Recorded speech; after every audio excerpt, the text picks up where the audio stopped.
in the mainstream media, I was compared to Springsteen and Hornsby because our first names were Bruce. It was like the Bruces, right? Come on, give me a break. Like, I mean, both those guys were really good, but it was complimentary to be put in the same league as them. But at the same time, it was kind of foolish. But anyway, that there was more of that kind of connection made than the political one. But Jackson and I, when we finally actually got together and did things together, which we've done a few times over the years.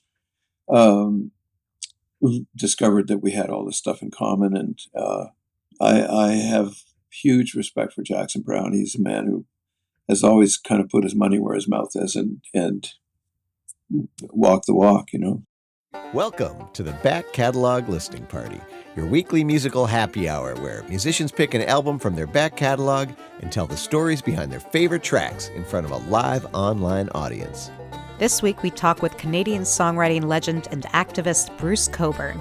We revisit his 1986 album World of Wonders and look back on what made this recording special in his catalog of over 38 releases. He talks about the weirdness of playing in East Berlin during the Cold War, incorporating new wave sounds into his music, and how touring with a band felt a lot like camping. So pour a beverage, grab a snack, and kick back as we listen to music together here on the Back Catalog Listening Party, where it's always Friday and old albums never sounded better. Happy Friday. Happy Friday. And welcome to the Back Catalog Listening Party. My name is Mother Banjo, one of your hosts. My name is Anthony Ihrig, the other host. And today we have joining us from his home in California, Bruce Cockburn. Greetings, everyone. Oh, yeah, canned applause. All right. I can do that, too. Well, this is not the canned applause. This is the real stuff. Folks are excited for the party. Alan says, happy Back Catalog Listening Party Day, everybody. On my way to the airport, but did not want to miss Bruce. Nice. Thank you for joining us, Alan, wherever you are bound. Mm-hmm. Connie joining us from Richfield, Minnesota. Hey, Connie. And Joe, ready for the show here in Minneapolis. And it's a beautiful day here in Minneapolis and made more beautiful by all of you joining us wherever you are tuned in from. Tell us where you are joining us. Hi, Dave, joining us from Eau Claire, Wisconsin. Tell us where you're tuned in from. If you're enjoying a beverage, we treat this as our weekly happy hour. So maybe you're having a snack or a beverage of any variety. Looks like Pete from Phoenix, Murray from Winnipeg. Folks join us from all over the place, and cheers to all of you. And in celebration of this beautiful sunny spring day in Minneapolis, I'm enjoying a refreshing NA cocktail. It's the Clever Pink Gin and Tonic. Well, it's not gin, but it has like juniper berries and cardamom and I don't know, other botanical things. And Excellent. So it's very tasty and refreshing. So this is what I have going on today. Tony, what do you have? I'm going back to the Athletic Brewing Company for their NA Hazy IPA in my Back Catalog Listening Party Pine Class. All right. The only way to enjoy a beverage. And then Bruce, did you make yourself a beverage? I did, in fact. We hadn't discussed it beforehand, but as it happens, I have a Japanese whiskey going here that is definitely not alcohol free. So the conversation should flow nicely. And yeah, that's me. I'm sure it sounds like many of the folks who joining us for this live taping are big Bruce Cockburn fans and go deep into your catalog. But if there's someone on the chat or just listening to the podcast who might be less familiar with your music, there's probably too many accolades and cool things to count, but maybe you could give the brief, like origin story of Bruce Cockburn, of like where you grew up and how you fell into making music. Yeah. Born in Ottawa in 1945. My dad was overseas with the Canadian Army at the time and didn't see me till I was a year and a half old, but things moved forward from there in a good way generally. And I got into music while I was in high school. I went to Berkeley in Boston for a couple of years after high school, and then I dropped out and went back to Ottawa and joined a band and started writing songs, and it's kind of just gone from there. That I date my career from the beginning of 1966, and career. I mean, it's a bit of a euphemism because I'm just doing what I would be doing regardless, except for reasons unknown to me, people paid attention. So, I have an audience, and I've been able to make a living off this for all that time, which I'm extremely grateful for. But and it continues. So there are now, I think, 38 albums out. Wow. Of my stuff, and my songs have been recorded by various other people: Jimmy Buffett, Jerry Garcia, a host of others. I'm going to stop trying to name names because I'll leave somebody important out. But anyway, that's happened.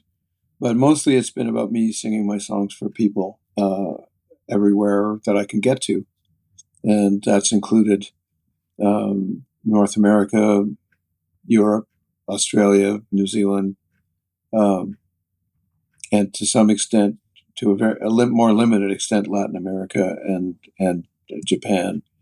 But anyway, that's and actually I did one gig in China one time. But so it's been a life of writing songs, of traveling, of observing what I've been around when I've been traveling, and putting that in songs, and trying to share that with people. Wonderful. Yeah, and it seems very appropriate for this album here, which I believe was 1986, World of Wonders. And it seems like it might have been inspired by some of those observations and travels. Where does this Very much album so. fall in your discography? Like, do you remember like whereabouts this one was? It would take longer than we want to spend on it for me to actually figure out exactly where it is, but it's. I mean, my first album came out in 1970, and this came out in 1986. The songs are from 84, 85, more or less. And the most recent album came out 2 years ago. So, that's kind of the range that we're dealing with. So the album's 40 years old now, basically. Wow. And it was recorded about 40 years ago, and it's kind of interesting to be talking about it actually this much after the fact. Well, I think this might be one of the older records we've revisited on the back catalog listening party. So we're really excited about that. And we want to just dive into the music because there's so many great songs that we want to get to. So the first track that you picked to feature on today's show is People See Through You. Is there anything you want to say about the song before we take a listen? The song was written in the Reagan era. I was involved with the situation in Central America at the time, which mostly was about the war in Nicaragua, and there were civil wars actually in Nicaragua and in El Salvador and Guatemala at the time. And the civil war in Nicaragua was different from the others in that it was the U.S. backing rebels against the government. The other countries, the U.S. was backing the government against the rebels.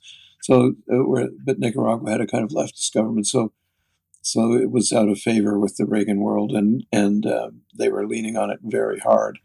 And so I went to Nicaragua several times. The first time being in 84, 83. So, and some of these songs are not specifically to do with Nicaragua, but that was the beginning of a lot of contact with what we used to call the third world, like developing countries that were facing issues that they had in common that were very different from the issues that we growing up in developed countries face. And so that sense of the contrast fed the songs, and the experiences I had with things fed the songs also. And in the case of People See Through You, there was a movement called the Sanctuary Movement at the time, which was it was kind of an underground railroad that could bring refugees from Central America, where the Reagan administration officially said there's no war there, and so they weren't recognized as real refugees. They were people looking for work, blah blah blah. It's kind of the similar rhetoric to now, but more primitive in a way, less sophisticated or less complex. but and the situation was much less complex. It really was wartime in those areas, and refugees fleeing war and fleeing really awful stuff being done to people. So there were a lot of people in North America and the U.S. and Canada that were committed to helping those people, and a lot of those were church people. There was a strong movement in the Christian churches to support refugees, and just Underground Railroad kind of developed out of that to get people through the Reagan U.S. into Canada or somewhere else safe. And so, but so the FBI got into, or some government agency, I'm not sure which one, got into raiding churches, and that really inspired this song, like the response to the whole idea that these people, the friggin' government's raiding churches looking for what they thought were bad guys. And it's, I mean, the relevance to today is obvious, but it's at the time it was shocking that something like that was going on. Yeah. Well, we are going to take a listen to the song together here on the Back Catalog Listening Party. This is Bruce Cockburn, People See Through You.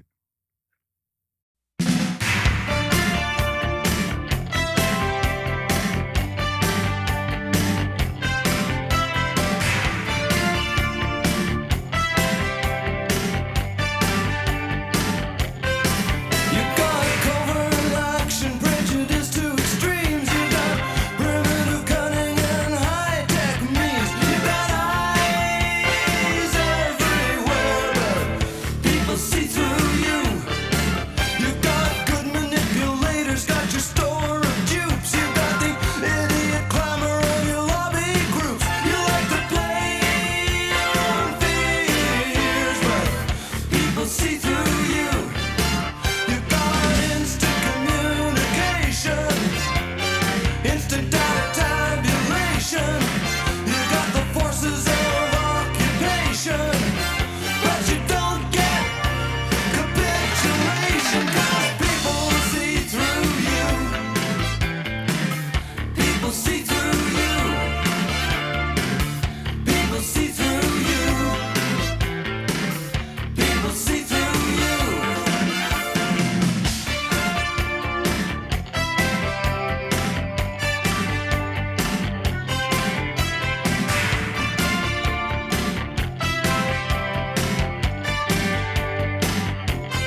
Always love a good fade out. That Yeah. was Bruce Cockburn It was from a his thing.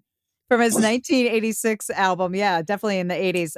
World of Wonders, that was People See Through You, and great sound.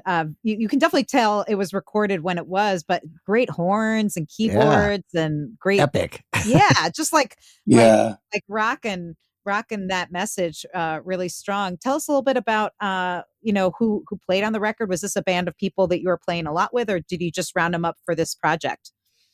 It was a band I had going at the time. I was touring with it. It was, let me think now, Mike Slosky on drums. I'm going to look at the actually credits because I'm going to forget somebody. But Mike White on trumpet and flugelhorn, and conch shell, and Hugh Marsh on violin. Nice. My then girlfriend Judy Cade was singing, and wait, that's the French side of the lyrics, the credits. Um, and there was a guy named Chi Sharp playing percussion who moved on from me to playing with Harry Belafonte, and um, let's see, yeah, John Goldsmith and Kerry Clark produced the album, and uh, really, I they were different from like all the stuff I did in the '70s. The first 10 albums basically were done with a producer named Gene Martinek, who did a fantastic job and brought his own kind of creativity to the process. And we fit together very well. But after 10 albums, I sort of felt like it was time to involve someone else. And I tried producing one myself, which I wasn't that happy with. I mean, the album's okay, but, could have been better. So I got Gene to come back, and then I moved on to Jonathan and Carrie, and they did two albums, and then I did one with just Jonathan, and then much later another album with him. But they brought a kind of pop sensibility that I hadn't previously had. So I was going for it. I was like in the mid '70s. The first time I had a band was very acoustic. There's a live album like that called Circles in the Stream. If people are interested in that, they can go look at it, hear it. But the problem is once you add uh, any kind of percussion or drums or anything, then you start wanting to play electric guitar because it's louder, It's a slippery because you can slope. make more noise with it and keep up. So things gradually expanded, and by the beginning of the '80s, it was like, yeah, this is rock and roll we're doing here, and uh, the albums reflect that through the '80s. It changes a bit after that, but this being a mid '80s album was kind of right in the middle of all of that, and so the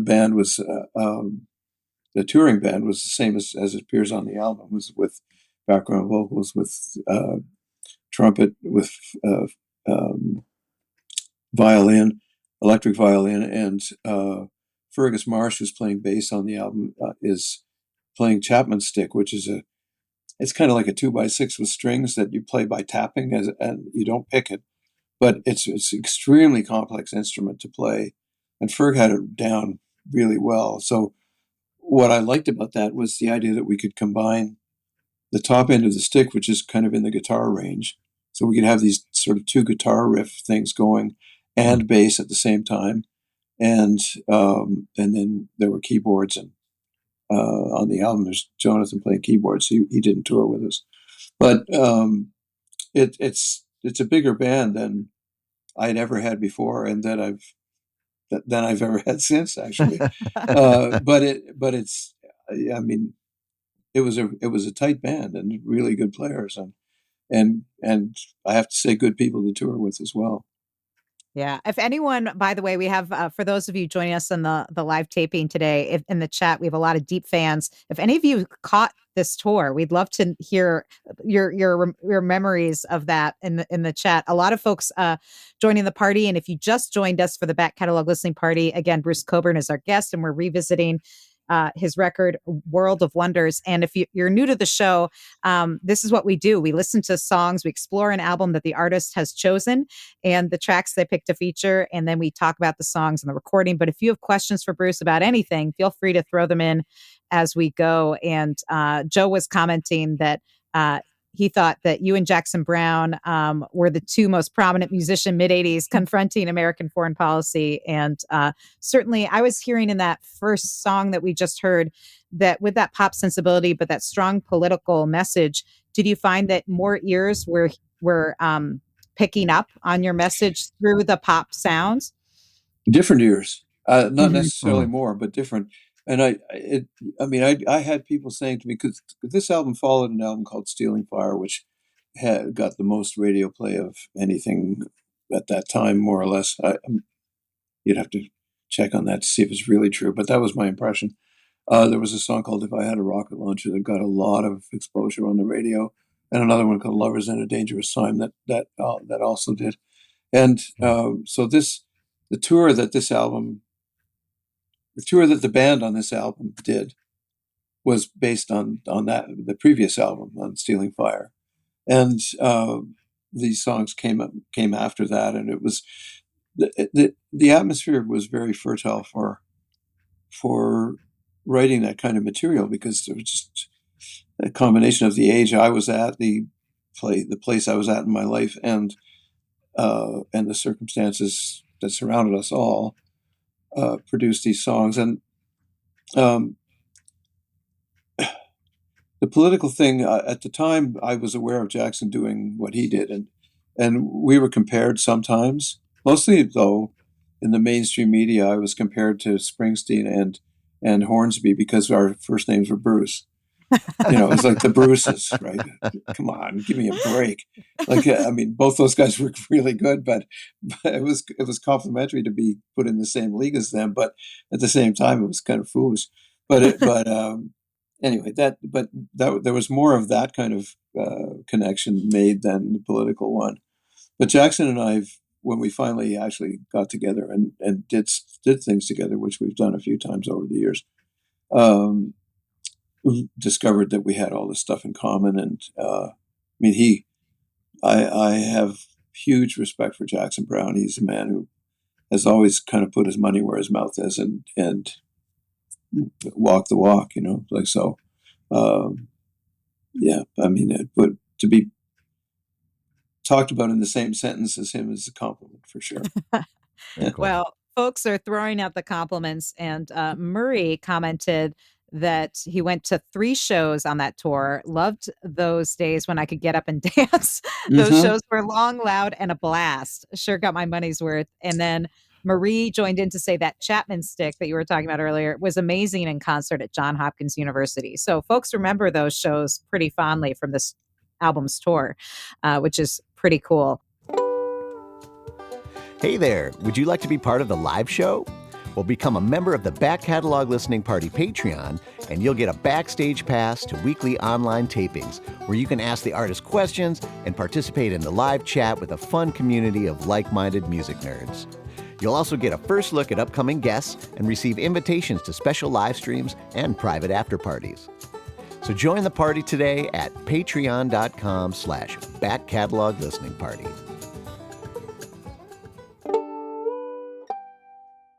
Keep the comments and the questions coming. If you just joined us, tell us where you're tuned in from, and we'll get to as many questions as we can. But we're going to also get to as much music as we can.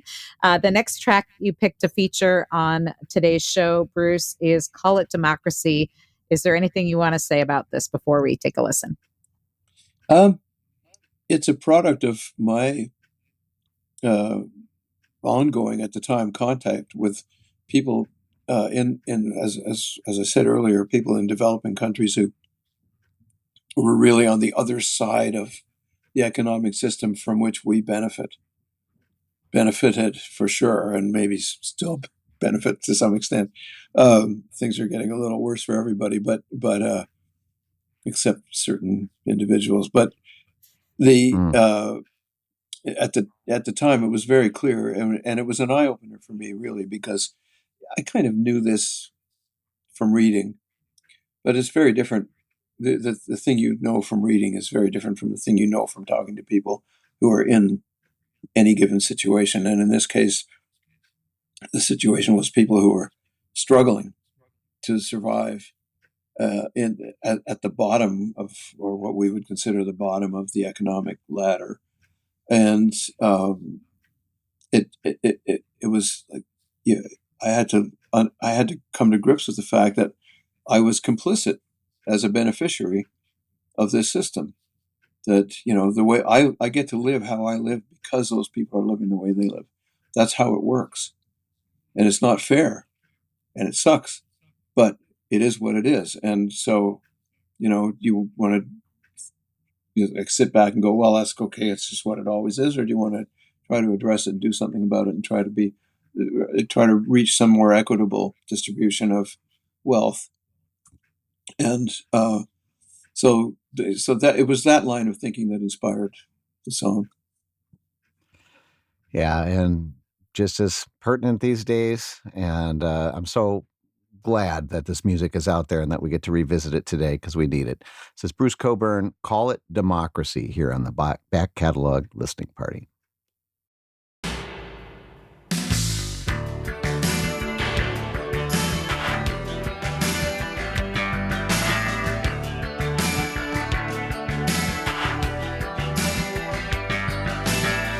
With power, here they come, international loan sharks, backed by the guns of market-hungry military profiteers, whose word is a swamp and whose brow is smeared with the blood of the poor. Who rob life of its quality, who render rage a necessity, by turning countries into labor camps, modern slavers and drag as champions of freedom.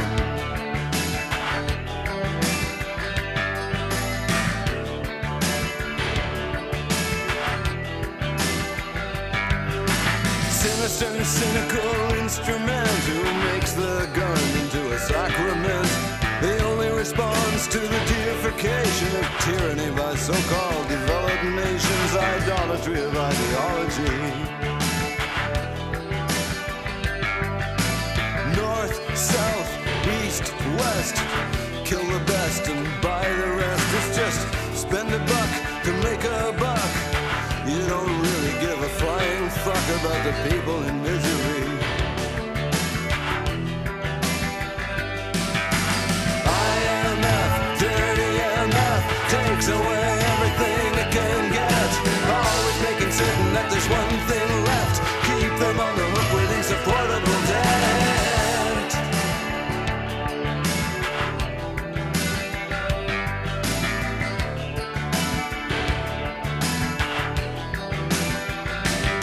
You see the paid off local bottom feeders passing themselves off as leaders. Kiss the ladies, shake hands with the fellows, and it's open for business like a cheap bordello, and they call it democracy. And they call it democracy. And they call it democracy. And they call it democracy. You see the loaded eyes of the children too, trying to make the best of it the way kids do. One day you're gonna rise from your habitual feast to find yourself staring down the throat of the beast they call a revolution. IMF, dirty MF, takes away everything it can get. Always making certain that there's one thing left. Keep them on the hook with insupportable debt.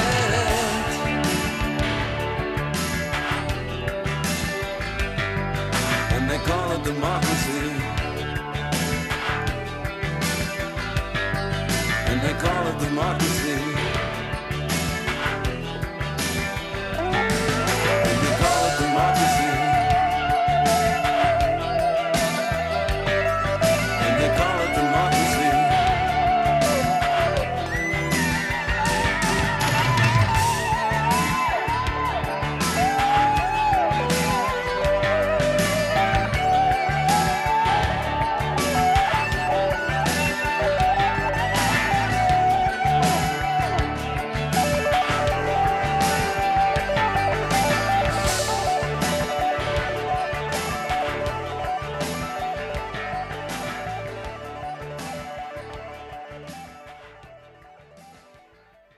I agree. Another mighty fine solo. And And the fade out. I'd like to think these solos just Another keep going fade out. for another 20 minutes. Oh, they did. Live they did, yeah. well, in fact, someone commented on that actually. A bunch of folks chiming in to talk about that they saw this tour in 1986 and how great it was. And let's see, the 1986 tour was wonderful. This comment coming in. I saw it in Boston. The band did some great extended rips, both on the World of Wonders material and some of the vintage songs from earlier albums. And Ramsey from Columbus, Georgia says, I flew from South Florida to Boston to see Bruce and band on this tour. It remains one of the best of the many Bruce shows that I've ever seen. So folks really, really bringing back memories for people. It was a great band. And thank you all for your remarks. I'm seeing this on the screen. That my typing isn't good enough to respond to all of you in the chat, but it's really nice to see it there.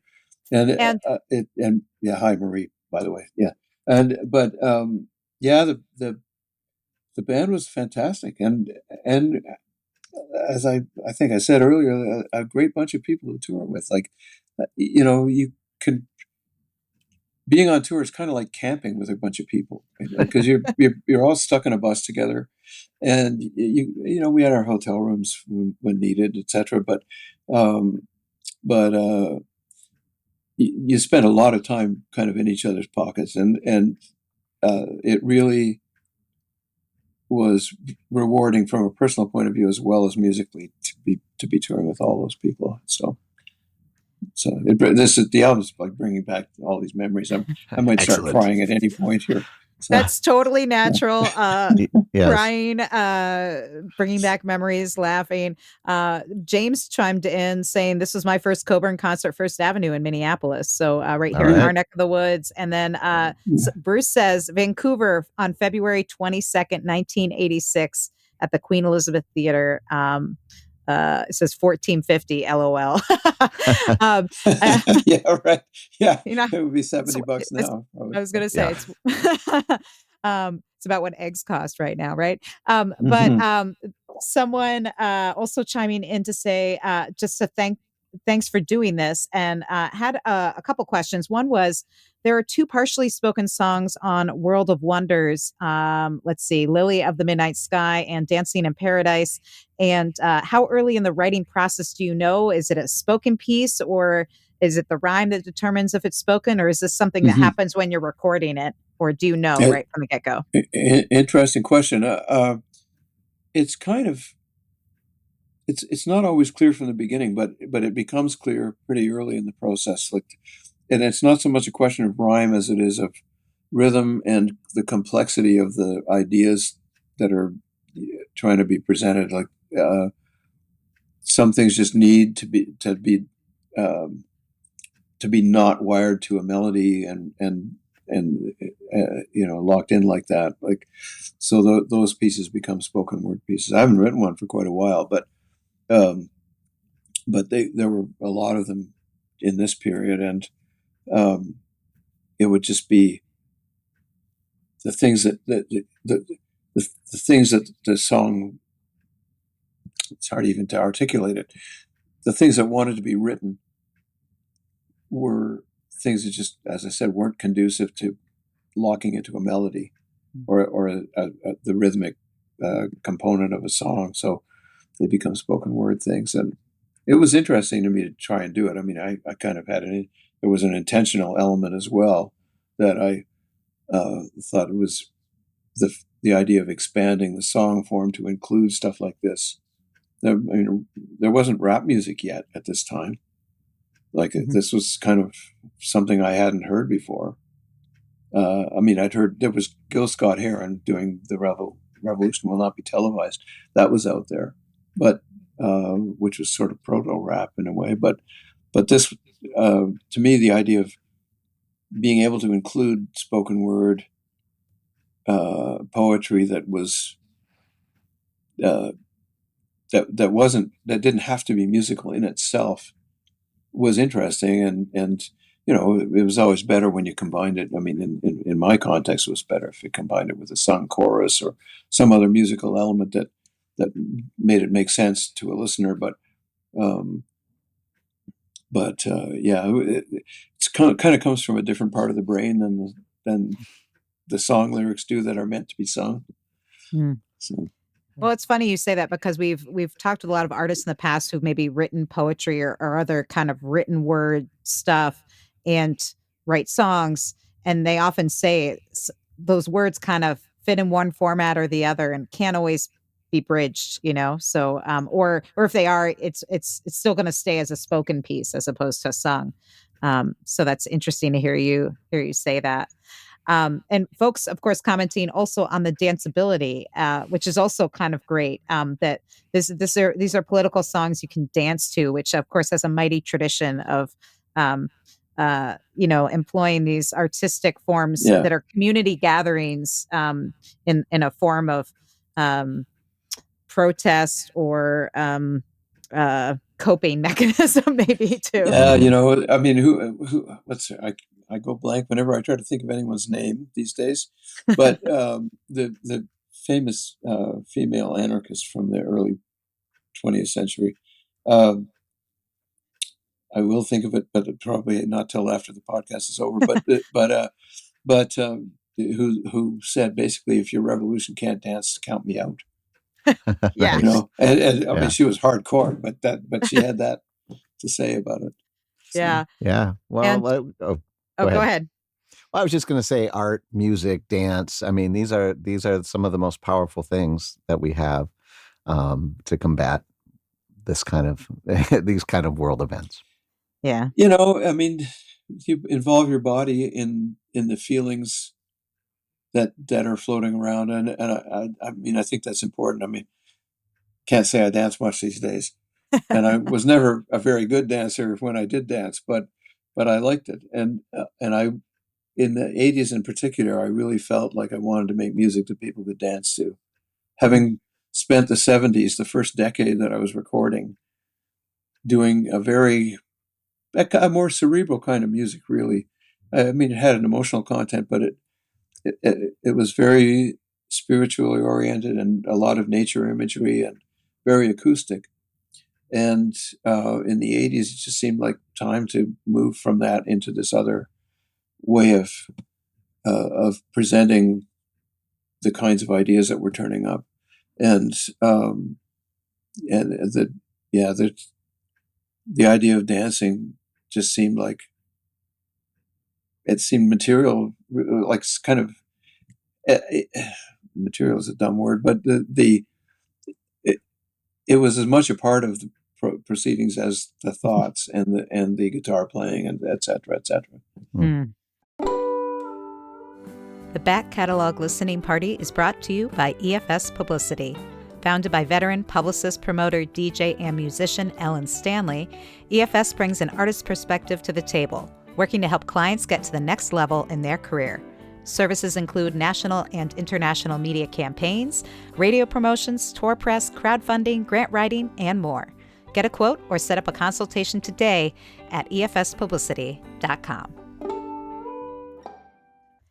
Well, folks are loving the music, and it's fun to rediscover this album, Unearth It, because you have such a big back catalog, Bruce, that having you pick this album is really special, and having us get to enjoy these tracks with you is really special. So we're going to try and get to a couple more today. This one is Berlin Tonight. Anything you want to say about this one?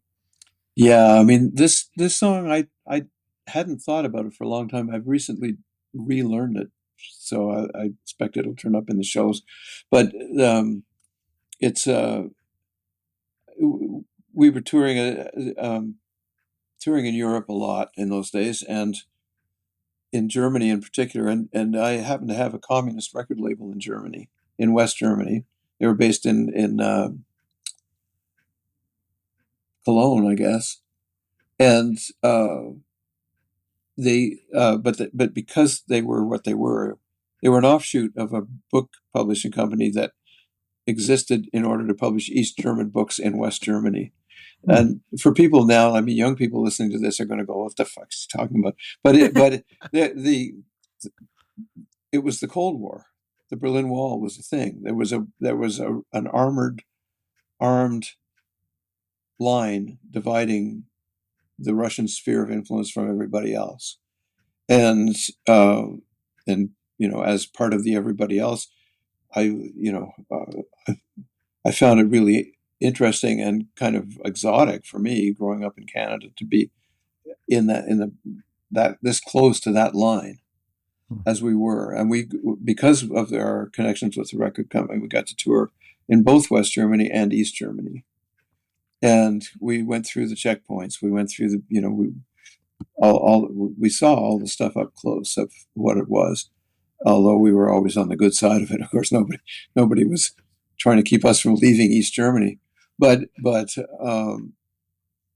it was a very exotic time and place. And Berlin itself, as a divided city, I felt like there's probably no place like that. I mean, maybe one or two other cities somewhere in the world that were that weird and surreal because of their unique political circumstances. And Berlin had it was still the Berlin at the end of the Second World War. The English zone, the British zone, the American zone, the French zone, and the Russian zone, which was East Berlin.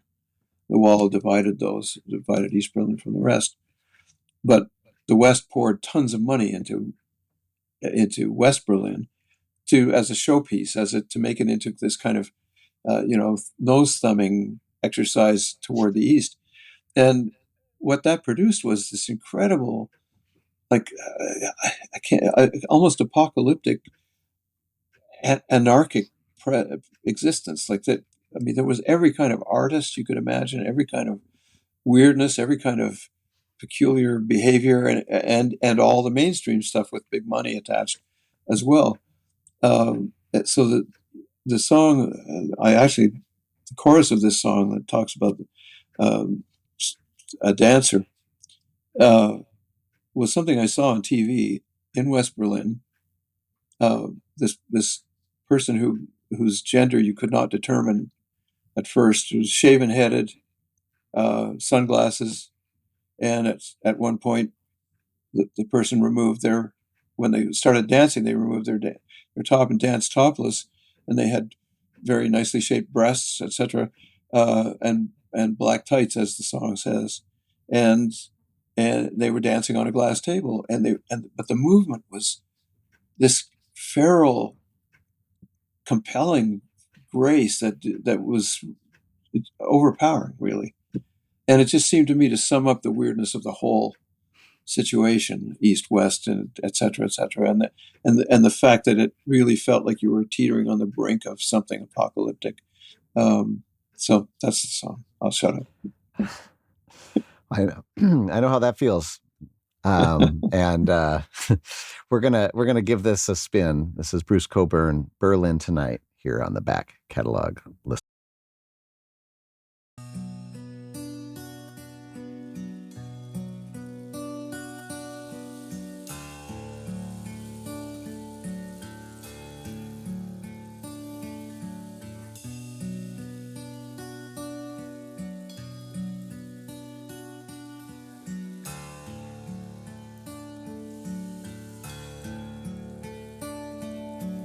Dull twilight spits hesitant sulphur rain.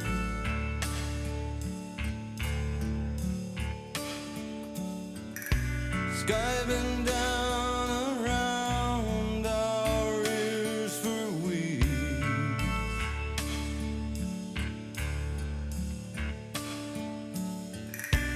Only once got glimpsed moon over that anal retentive border wall.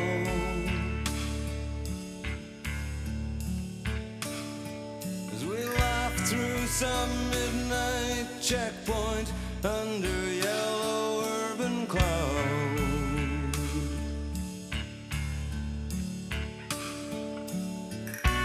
Weeks of frantic motion, petrol veins of Europe pumping.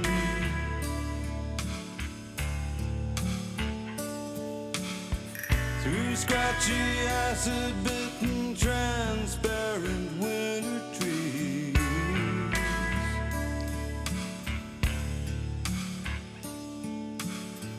Through brownish haze that makes a ghost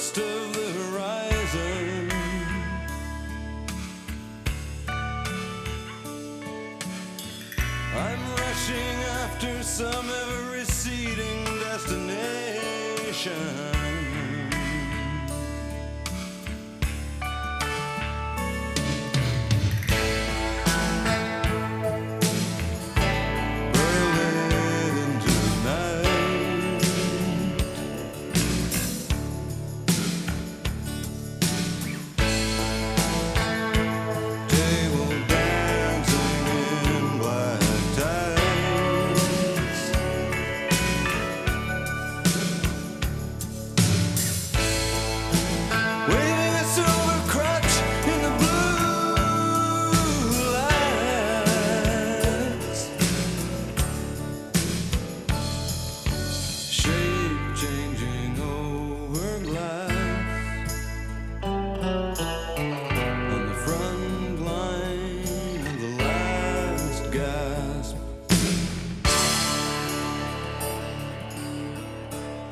Russian walks, dog in Saxon field.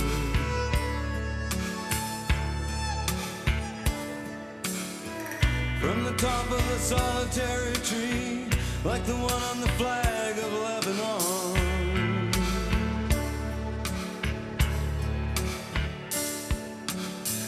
unblinking eye of hawk follows traffic on the Autobahn.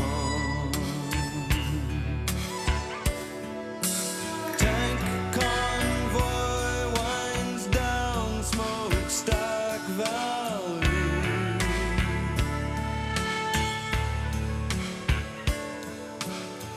Proud chemical pennants wave against the sky.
We didn't Wow. fade that one. Ah, no, perfect ending. That was Bruce Cockburn with Berlin Tonight from his 1986 album World of Wonders, which we have been revisiting today on the Back Catalog Listening Party with Bruce joining us live from his home in San Francisco. And that song it does capture that wildness you were talking about, how Berlin was at the time. That solo, was it a string? Tell us, what was the Sound like a violin, instrumentation? maybe? Is that the Yeah. one you Yeah, were it's thinking? violin. Yeah, it's Hugh Marsh on the violin, and he's a brilliant musician, and his own records are really worth checking out. But the yeah, we started playing together in 1979, I think, and continued to do things on and off for many years after that. We haven't done anything together for quite a while now, um, but yeah, I mean, I listening to this stuff, I'm thinking, oh God, I got to call up Hubie because it's so good, and he has the most unbiased kind of creative ear. Mm. Like, I mean, it's like everything is fair game. I mean, okay, he's not a traditional Newfoundland fiddler or something, right? You're not going to get that kind of tune from him, but pretty much anything else. And Yeah. I mean, I've had the pleasure of working with some really great musicians. Another violin player named Jenny Scheinman, who I'm very fond of and plays fantastically, and is very different from Hugh Marsh. And the both of them have brought great things to the music, and I hope we get to do something like that again. Well, speaking of that, I do want to mention that you are on tour now. You are not resting on your laurels here. You're keeping a very, very busy tour schedule. My And my laurels are quite small; they're very hard to rest on. They're well, you're playing small a and lumpy. lot. Are these shows you're playing solo, or are you bringing that violinist you just mentioned, Jenny? Are you bringing her on the road, or what kind of format are you touring in right now? No, this is just these are solo shows. I Hmm. think after this, whatever happens next, I don't know what it's going to be, but it will probably involve somebody else because I've for the last few years I've been playing just solo, and we've kind of been there, done that now, but this is the end of that. So these shows are solo. The repertoire is slightly different from last year's. There'll be some of the same songs and some emphasis on the most recent album, which is "O Sun, O Moon." But in and around those songs, there'll be a selection of older stuff that um, it will be whatever it is, kind of. But Well, yeah, if folks go to these shows and they scream out to hear like Berlin Tonight or one of these World of Wonder songs, maybe they'll hear one of these songs. they might. They might hear You more than never one. know. You never know. Okay, so Yeah. brucecoburn.com is where you can check out all the tour dates. We're particularly excited about the ones coming up here in Minneapolis at the Parkway Theater, because that's where Tony and I are based. But again, playing all over the place. There's a So lot check of out them. the tour dates. And when you're at brucecoburn.com, you can also explore Bruce's vast discography.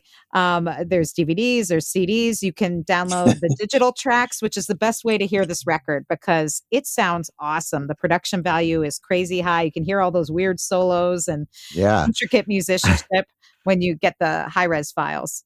Yeah, and it goes a long way to supporting the artist. Mhm. So if you want to show Bruce how much you appreciate him and want him to keep touring and Yeah, producing we like that. records, go to brucecoburn.com, pick up, half dozen CDs or more, and and I think he'll get the message. Yeah, exactly. And we're going to get to one more song, Bruce, if Bruce has time to hang out with us for one more song. But before we do, we want to thank all of the people that make this show possible. For those of you new to the Back Catalog Listening Party, this podcast that we tape live happens every week. We've been doing it for 5 years, had so many great guests, many of whom have name checked Bruce Cockburn as one of Yeah. their great influences. So it's a real treat to have Bruce on the show. And these are the folks that make the show possible. Penny, Ann, Alinda, Bevan, Connie, Vaughn, Alan, Chris, Becky, Peggy, Joe, Jim, Beverly, John, Fred, Tim, Sarah, David, Jocelyn, Matt, Steve, Mark, Homestead Pick and Parlor, Severin, Lynn, Mary, Nikki, Joni, David, CJ, Wiley, Stephanie, Christy, Diane, Hetty, Sandy, Neighbor Ann BZ, and Alyssa. So if you want to join these folks and support the show, that's how you get invited to the live tapings for all of our guests. So you can learn more by going to patreon.com/back catalog listening party. And we are going to take a listen to this last song that Bruce picked to feature on the show. It's the title track, World of Wonders. And Bruce, is there anything you want to say about this song? I think it speaks for itself. It's a different tonally kind of, I mean, in terms of the lyrics than the ones we've just listened to. It's more leaning in the spiritual direction, which I do a lot of. And I just let it roll. All right. Well, it's a great way to close out our hour here with the title track, World of Wonders from Bruce Cockburn, here on the Back Catalog Listening Party.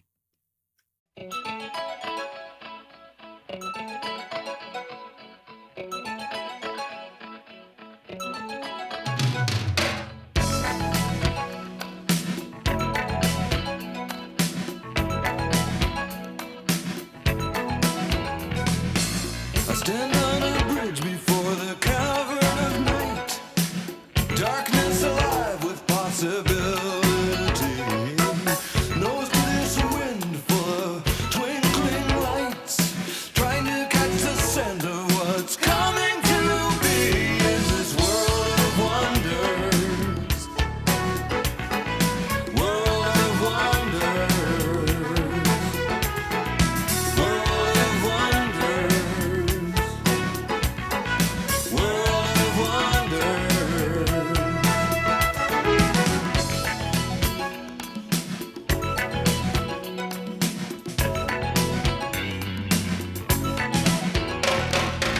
Somewhere a saxophone slides through changes like a wet pipe dripping down my neck.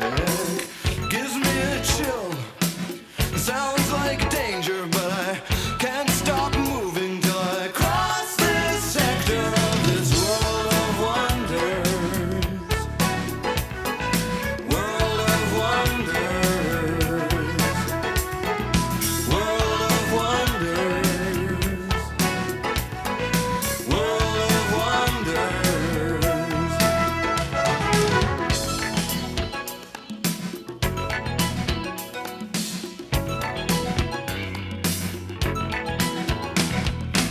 There's a rainbow shining in a bead of spittle, falling diamonds in a rattling rain.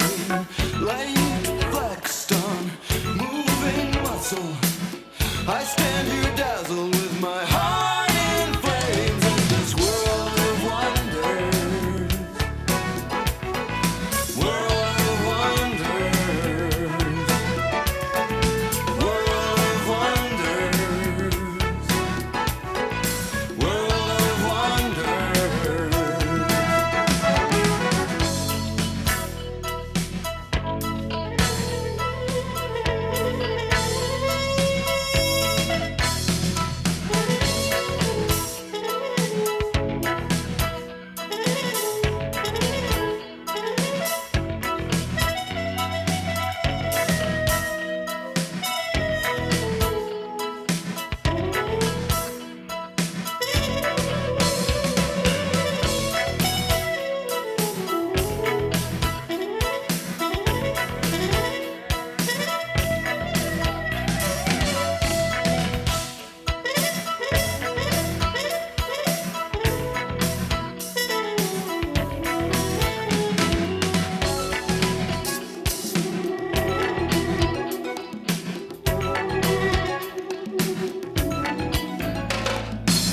The moment of peace, like brief ardent bloom, red gold ripple of the sun going down.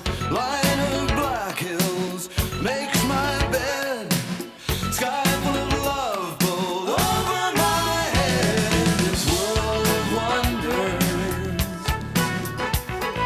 world of wonders,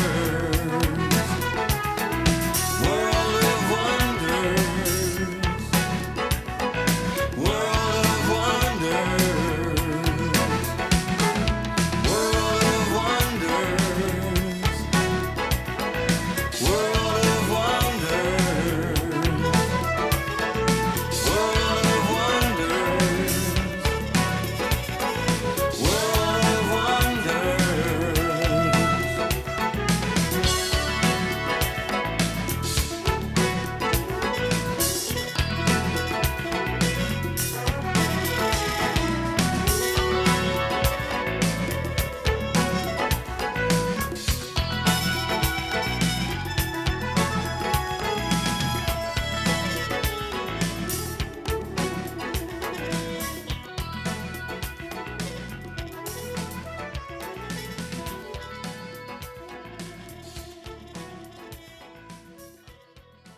Yeah, World of All right. Wonders, the title track to Bruce Cockburn's 1986 release, which we have been revisiting today on the Back Catalog Listening Party with Bruce joining us live. And as Ramsey says, never thought I'd get to see Bruce listening to his own music. Super cool. Thanks. And I have to say, that is, I think the special thing about this show is, especially if you're watching the YouTube version, or even if you're just listening, you get to like experience artists listening to their own records, which, especially if it came out 40 years ago, artists don't do a lot very often. So it is very special. And we want to thank Bruce for taking this hour plus to join us and look back on these songs. We could spend another hour. Someone mentioned that earlier in the chat, and I agree. We'll probably have to do a part 2 with another record, Bruce, because this was a lot. It's been really fun, and thank you guys for that, and thank all the folks out there for listening and being part of it. Yeah, a lot of people were here tonight, and Many a lot of comments. people. Yeah, the comments. There was probably about 50 comments that just came through saying thank you to you, Bruce, for your music and for doing the show. And we'll second that. Thank you so much, and we appreciate you what you do, putting this music out there. It is really, really important. And we Ellen and I started this back in 2020 when things were looking dark, and this was a light at the end of every week for us. There's something that happens when you gather with other people and listen to music, even online. We kept thinking we wouldn't need this show, but we still do more than ever. And I feel better after this hour. So thank you. Yeah, thank you so much. Well, back at you. Thank you. And thanks to all of you for joining us, whether you've tuned in for the live taping or are listening to the podcast. Again, music is better when we listen together, and we hope you've enjoyed the music and the conversations. If you like what you've heard, go to brucecockburn.com. Check out this album, World of Wonders, his 30 other plus albums he has, more than that, at brucecockburn.com. Check out his tour dates. He's on tour now, probably coming to a venue near you. And if you do, then, tell him Back Catalog Listening Party sent you, and we are just so grateful for you for joining us. And we'll be back next week with another edition of Back Catalog Listening Party with another great artist revisiting an old record. Thank you so much. Yeah, thanks everybody. Keep supporting independent music and artists. And until next week, cheers. Cheers. Cheers. Clink. Thanks for joining us on the Back Catalog Listening Party. If you like what you hear, please subscribe to the podcast and leave a review, which helps more people discover our show and our guests. And do you want to be a part of the live show, get a first look at upcoming guests, and receive invites to private online parties and live streams? Then join our Patreon community at backcataloglisteningparty.com. Have a great week. We'll see you back here next Friday for another edition of the Back Catalog Listening Party.